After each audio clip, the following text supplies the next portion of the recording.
Right, so we're back on Monday lunchtime to look at that colony, the rescue colony, with the queen that we don't think's taken, or I don't think's taken, through my own either misjudgment or it's just bad luck and one of those things with nature. So I thought while we're here, I'll do a video on lighting a smoker. Here she is. It's only a baby one. A lot of the American beekeepers will be laughing about how small that is, how quaint England is and all that sort of stuff. But there you go. That was a piece of wet grass that I put in there to make sure it's out before you get home. In here there's yesterday's burnt offerings of wood. I just use little wood chips that come from one of the main suppliers.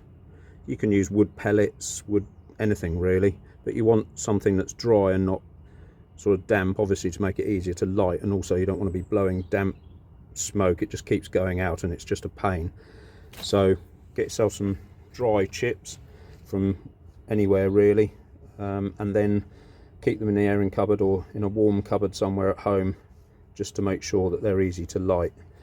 So one option you've got is you tip it all out like that, and then you get a trusty piece of newspaper like this, just drop it in the bottom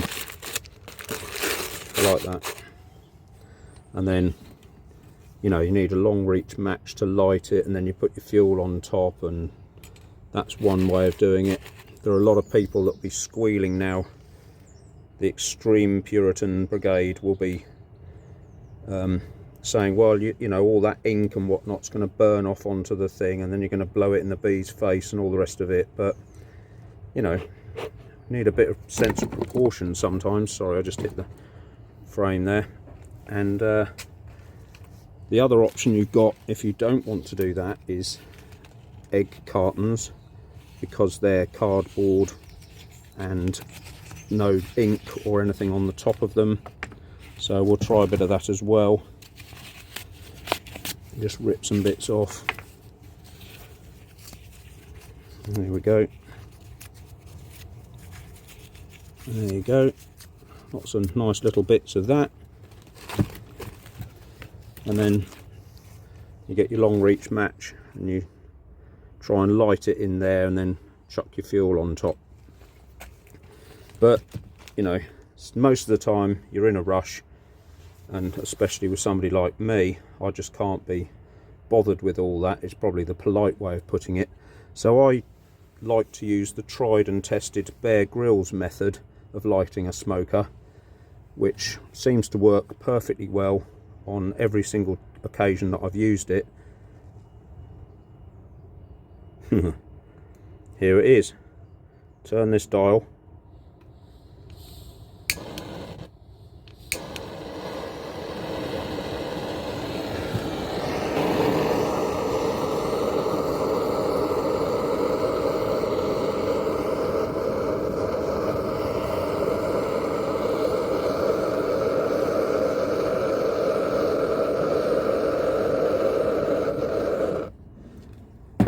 That'll do it.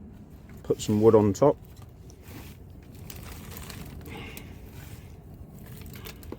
A lot of that's charcoal and rubbish, and so normally I would just come in like this.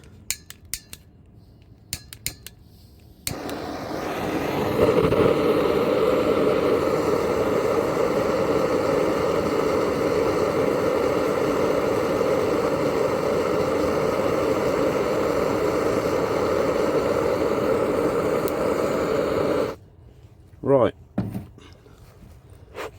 there you go. Looks pretty alight to me, so I'll just chuck a bit more wood on there, and off she goes. So keep that going. You want to get a good fire going, so that by the time you get down to the bees, it's just smouldering. You can hear it crackling. There you go. There's a proper fire going on in there, and then you just let it relax and off she goes. And I know everybody's going to say, oh, you're doing petroleum and goodness knows what gases you're putting into the atmosphere and blah blah blah. They go on and on and on about it. Well, maybe you need to keep things in a little bit of proportion and think to yourself, okay, you've used a tiny bit of gas there. That canister will last me maybe 18 months. I think the last one was 2 years it lasted me. So you've got a tiny bit of gas, and then you have to think of the bigger picture. What are we doing here? You know, last year there were 5 colonies here, 6 colonies here that weren't here before I started beekeeping, and down at the other apiary there are 3. One of those is going to a mate of mine, so there'll be more bees in the area he wants them. And so for a tiny little bit of propane gas, you know, you've got all those colonies of bees helping the environment. And, you know, to my mind, you know, there's no point worrying about it or getting it out of proportion.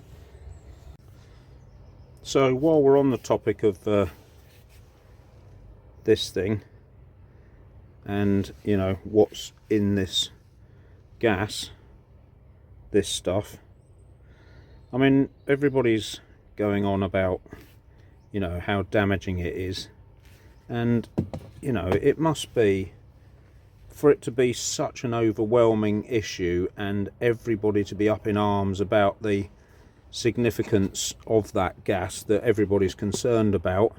I mean, it must form an enormous part of the atmosphere for it to be so much of a problem. I mean, surely if it's going to get rid of everything, including the people that are also made out of carbon, then, you know, it must be horrendous. And then you have to think to yourself how much of that amount is down to human activity.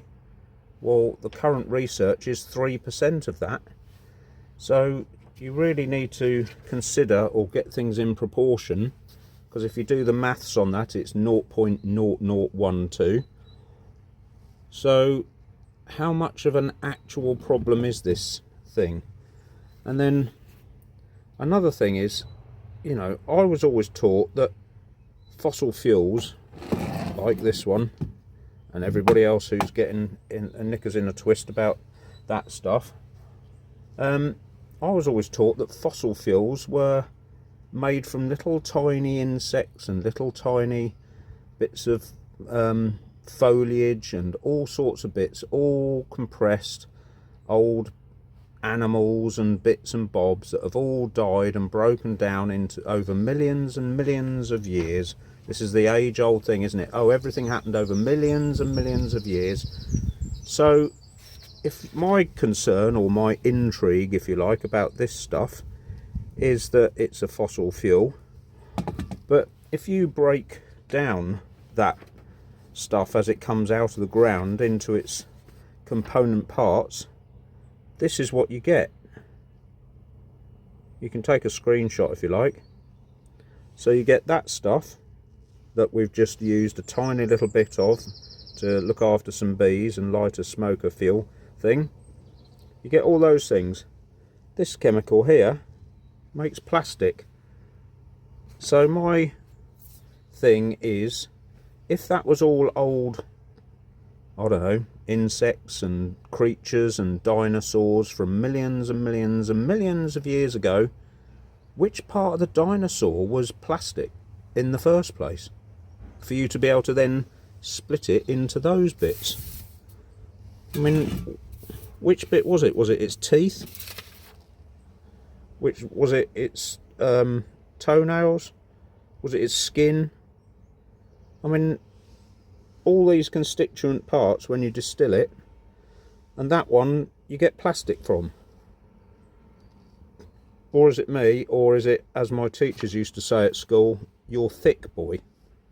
Or am I just bonkers? I don't know. You decide.